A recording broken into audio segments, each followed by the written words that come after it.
from the Signature Bank Studios. If you're looking for the latest news, insight into what it means, and the sharpest opinion, there's only one station in Chicago where you can turn, and it's this one. We're AM 560, The Answer. Top of the morning, Dan and Amy. I'm very intrigued by the announcement of the ceasefire between Israel and Hezbollah yesterday, in part because two of my favorite thought leaders on Middle East policy seem to be in disagreement. We're going to talk to Liel Leibovitz, editor-at-large of Tablet Magazine, tabletmag.com, momentarily. But first, because there's disagreement, Jonathan Tobin, another friend of the show who we've spoken with quite a bit, Jewish News Syndicate, he writes about the ceasefire deal. There are many good reasons to worry that the impending ceasefire with Hezbollah terrorists that Israel has chosen to accept is a bad bargain.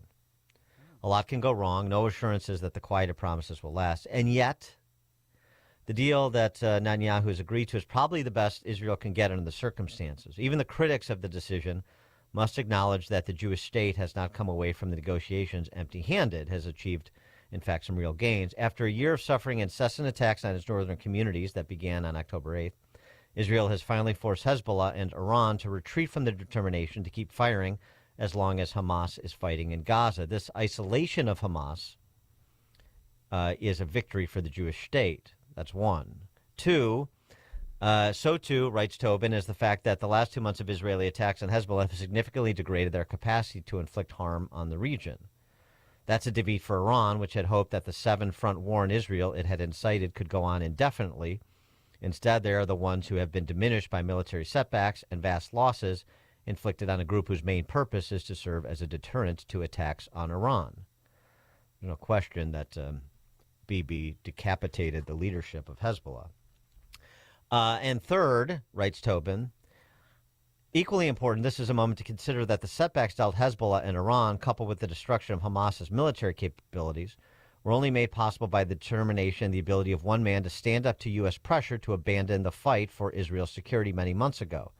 It's difficult to imagine anyone other than Netanyahu could have stood his ground against Washington's pleadings and threats and have gone on to achieve an outcome that leaves Israel's enemies far weaker than they were when the current conflict began almost 14 months ago. You know, I've compared Bibi's prosecution of this campaign to Churchill. But our friend Liel Leibovitz suggests that this deal with Hezbollah may be his Neville Chamberlain moment instead. Liel Leibovitz, editor-at-large, Tablet Magazine, tabletmag.com, joins us now. Liel, thanks. Oh, by the way, you should also check out his podcast. Rootless is the name of Liel Leibovitz's podcast. Liel, thanks for joining us. Appreciate it. Always my pleasure to be the voice of doom and gloom. Good morning. Yes. Well, somebody's got to do it. So I saw some of your tweets. I was a bit surprised, but I wasn't surprised that they were very clear in terms of your position, but that you were so down on this deal. Respond to Jonathan Tobin's contentions that there's some real victories here, if you would. With pleasure. Look, Jonathan Tobin, who's a friend and a wise man, is correct. There are indeed some victories here. You will notice, however, by your very, very clear summary of Jonathan's positions, that all these victories are in the past. Correct. Israel did stand its ground. Correct. It did fight a very successful war against Hezbollah. Correct. It did decapitate its leadership and isolate Hamas and expose the Iranian, genocidal regime as exactly what it is, a paper tiger. The question is what happens next.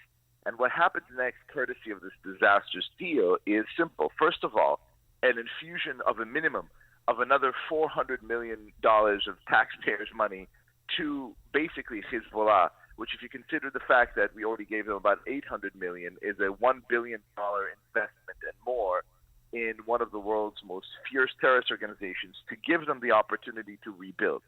Second of all, it continues the Barack Obama disastrous legacy of seeing the Middle East as a joint effort for Washington and Tehran to sort of rebuild the twin spheres of influence, We are now basically going to continue this mechanism by which, according to this new deal, the United States becomes the ultimate arbiter of any kind of conflict between Israel and Hezbollah. Now, if that sounds familiar, that brings us right back to 2006. After the first Lebanon war, we signed another one of those cockamamie deals.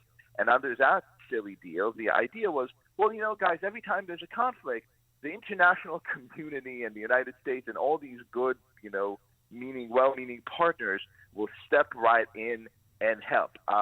Surprise, surprise, that didn't happen then. Mm-hmm. It's not happening now. If anyone still believes the quote-unquote international community after that ridiculous ICC persecution is a real thing, they have another thing coming. But furthermore, I want to stress this. What the deal has done is now set up a mechanism in which the entirety of U.S. operations in the region would be kind of geared and towards adjudicating conflicts between Israel and Hezbollah. That is not healthy for Israel, and more importantly, it's not healthy for the U.S. And I'm not even sure that this is something the incoming administration would have the wherewithal to shake off. So I mean, I think those are salient points, particularly this idea of the international community as some arbiter and having to and the United States as as Israel's perpetual chaperone. I mean, because what the if Hezbollah violates the terms, or Iran through Hezbollah violates the terms, then you're going to have the same camps saying the same things. I mean, it doesn't change the base of support that frankly that radical Islamists have, including in the West.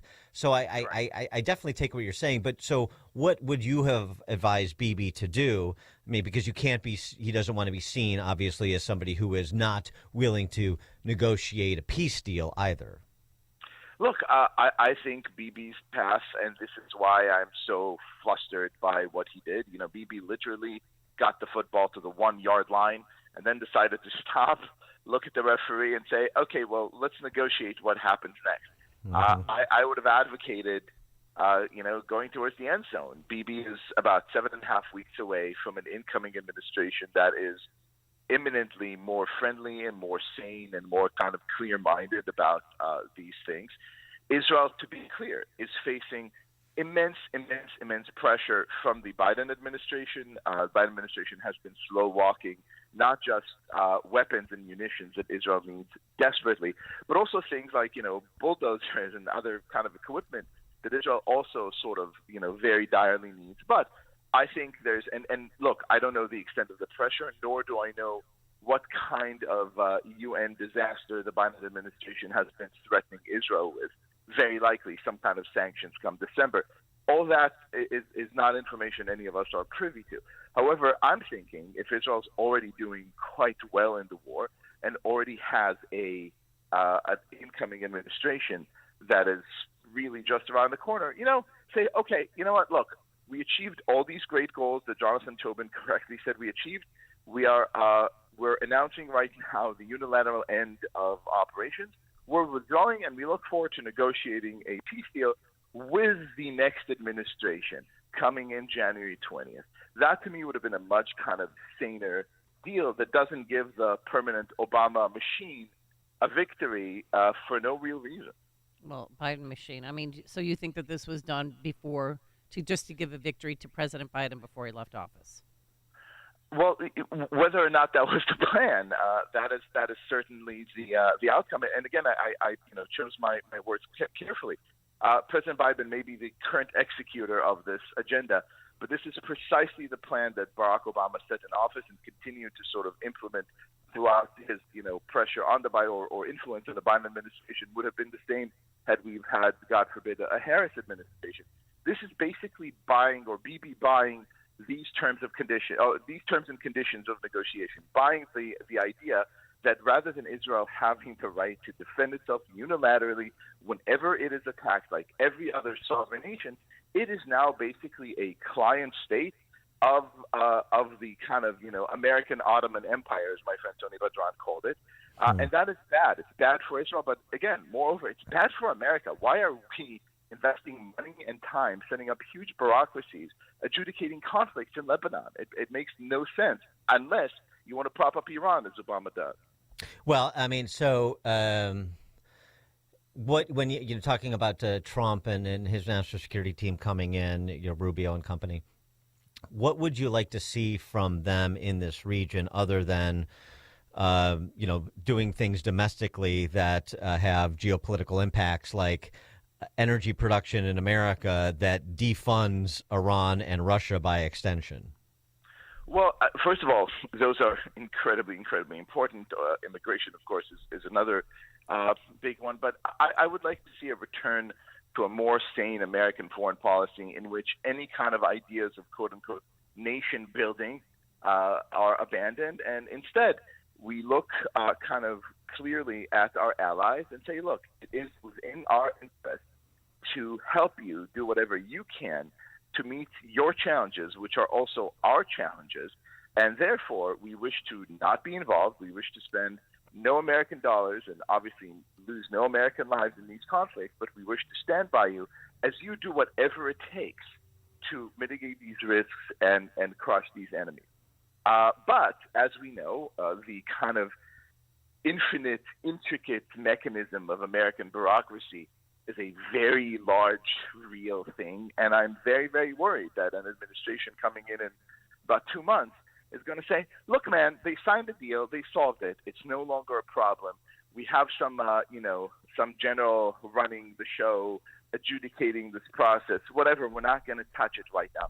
This is why I fear this legacy would be so bad. And if I'm Hezbollah, completely destroyed and in need of time, years and years and years to rebuild, buying a few years of quiet is precisely the lifeline that I was waiting for, which is why you've seen celebrations in Beirut and lamentations in Israel this past day. That's a good observation. I wanted to get your reaction to something else, too.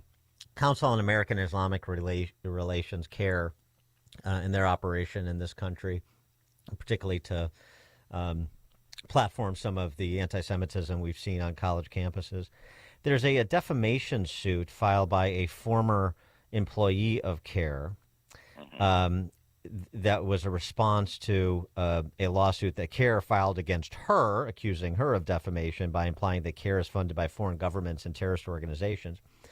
As part of that defamation claim by the former employee, a U.S. magistrate judge has now ruled that CARE's donors and funding sources, potentially including foreign ones, and any assets owned by the group are all within the scope of permissible discovery as part of the former chapter leader's lawsuit against CARE. And I wonder how optimistic you are about the revelations that may come in that case to provide some transparency on who exactly backs CARE and what that may mean for responsibility when it comes to pushing anti-Semitism in this country. I'm extremely optimistic, and here's why. Look, just in April, the National Intelligence Director, Leibovitz, came out and said, we have real concrete information that a lot of this anti-Semitic activities you're seeing on college campuses and in city squares is actually funded and organized by Iran.